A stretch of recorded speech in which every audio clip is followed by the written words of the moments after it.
നമ്മുടെ മധുര മാങ്ങ പിക്കിൾ, അല്ലെങ്കിൽ ഇതിന് ശർക്കര മാങ്ങ പിക്കിൾ എന്നും പറയാം.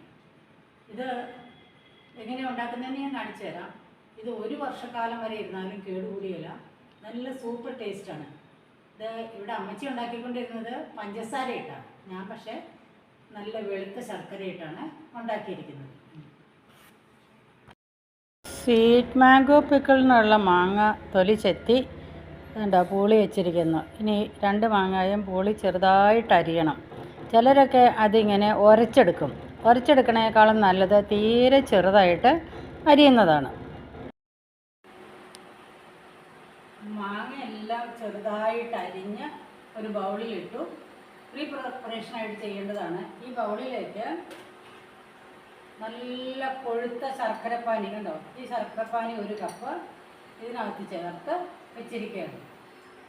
പിന്നീട് ചെയ്യേണ്ടത്, ഒരു നോൺ സ്റ്റിക്ക് പാൻ അടുപ്പിൽ വെച്ച് കടുക്, ജീരകം, ഉലുവ ഇത്രയും ഡ്രൈ റോസ്റ്റ് ചെയ്യണം. എന്ന് പറഞ്ഞാൽ എണ്ണ ഒഴിക്കാതെ റോസ്റ്റ് ചെയ്തിട്ട്, അത് കുറച്ചല്ലേ ഉള്ളൂ, അതുകൊണ്ട് ഇതുപോലെ ഇടികല്ലിനകത്ത് പൊടിച്ചെടുക്കണം. ഇത് നമുക്കിതിനകത്ത് ചേർക്കാനുള്ളതാണ്.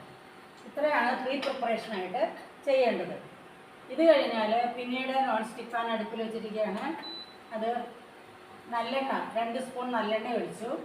അതിലേക്ക് കടുക്, ഉലുവ, ജീരകം, കടുക്, ശകലം ഉലുവ, ജീരകം, ഇത് 3ഉം ഇട്ട് കൂട്ടിക്കൊണ്ടിരിക്കുന്നതിനകത്തോട്ട് പിന്നെ ചേർക്കേണ്ടത് ജിഞ്ചർ ഗാർലിക്കും ഇഞ്ചി വെളുത്തുള്ളി, ആ കൂടെ തന്നെ സ്വല്പം കറിവേപ്പില, ഇത് 3ഉം കൂടെ ചതച്ച് വെച്ചിരിക്കുന്നതാണ്.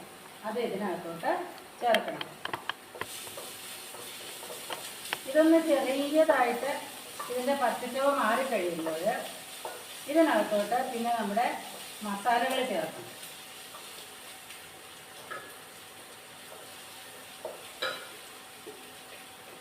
ഇത് ഇത്രയും മഞ്ഞൾപ്പൊടി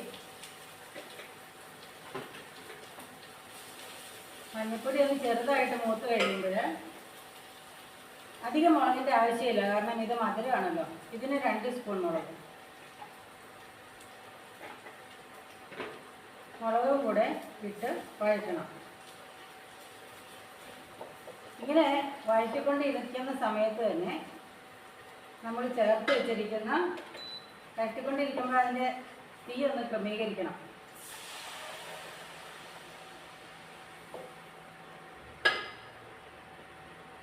മാങ്ങ മുഴുവനായിട്ടും അതിലോട്ട് ചേർത്തിട്ട് പിന്നീട് ഇളക്കണം. ഇനി ഈ മാങ്ങയിലെ ചാറ് വറ്റുന്നിടം വരെ നമുക്ക് ഇളക്കാം.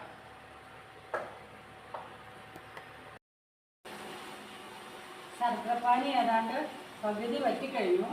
മാങ്ങ ശർക്കരപ്പാനിയിൽ കിടന്ന് നന്നായിട്ട് വേകുന്നുണ്ട്. ഈ സമയത്ത് ഇതിൻ്റെ മധുരം ക്രമീകരിക്കാൻ ഇത്രയും ഉപ്പ്, സ്വല്പം ഉപ്പ് മതി.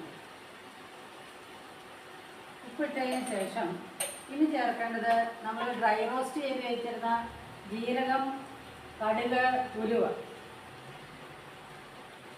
പിന്നീട് അവസാനമായിട്ട് ചേർത്തിക്കൊണ്ടിരിക്കണം. ഏറ്റവും അവസാനമായിട്ട് സ്വല്പം കായം, കുറച്ച് മതി. ഇത്രയും ആയപ്പോൾ ചേർക്കേണ്ട ഇൻഗ്രീഡിയൻസ് എല്ലാം ചേർത്ത് കഴിഞ്ഞു. ഇനി അതൊരു 2 മിനിറ്റ് കൂടെ ഇളക്കി കഴിഞ്ഞു. 2 മിനിറ്റ് വേണ്ട, ഓൾമോസ്റ്റ് ആയി കഴിഞ്ഞു. ഇത് നമുക്ക് അടുപ്പിൽ നിന്ന് ഇറക്കി ആറിക്കാം. സ്വീറ്റ് മാംഗോ പിക്കിൾ റെഡി ആയി കഴിഞ്ഞു. ഇനി ഇതിൻ്റെ തീ ഓഫ് ചെയ്യാം. ഇത് തണുത്തതിന് ശേഷം ബോട്ടിലാക്കി സൂക്ഷിക്കാം. 1 വർഷം വരെയോ അതിൽ കൂടുതലോ കേടുകൂടാതെ ഇതിരിക്കും. നല്ല ടേസ്റ്റാണ്, സ്വീറ്റ് ആൻഡ് സവർ. ഇച്ചിരി പുളിയും നല്ല മധുരമുള്ള നല്ല പിക്കിള്. ചോറിൻ്റെ കൂടെയോ അപ്പത്തിൻ്റെ കൂടെ ഏതിൻ്റെ കൂടെ വേണമെങ്കിലും കൂട്ടി കഴിക്കാൻ നല്ല